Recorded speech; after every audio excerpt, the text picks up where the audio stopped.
Have you आणि has you याचा use आपण इंग्रजीमध्ये कसा करतो. तर ते पाहूया. हॅव यू आणि हॅज ही क्रियापदाच्या वाक्याच्या सुरुवाती वापरली म्हणजे प्रश्नार्थक वाक्य तयार होतात. क्रियापदाच्या सुरुवातीला जर हॅव यू आपण शब्द वापरतो तर ते वाक्य प्रश्नार्थक असं समजावे. जसे की आपल्याला त्याचं उत्तर हे संक्षिप्तमध्ये द्यायचं आहे यस या नो पद्धतीने. तर त्याचे आपण काही उदाहरणं पाहूया. Have you many friends? Yes I have. No I haven't.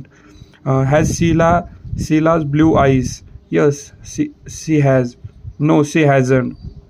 अशा प्रकारे आपण हॅव यू आणि हॅज ही चा यूज करू शकतो. जसे की has Ramesh strong teeth? Okay sir, yes he has.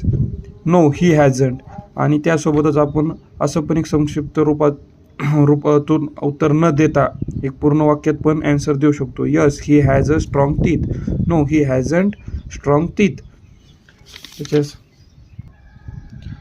जर त्यासोबतच हॅज आणि हॅवच्या वाक्यामध्ये जर गॉट हा शब्द आला तर त्याचा संक्षिप्त रूप देताना गॉट हा शब्द वापरत नाहीत, हे लक्षात ठेवा. ठीक आहे. गॉटचा अर्थ काही होत नाही. जसे की हॅव आणि ह्याचा अर्थ काय, माझ्याजवळ काहीतरी असणे, माझं आहे, जवळ, कडे. या प्रकारे आपण हॅज आणि हॅवचा यूज करतो.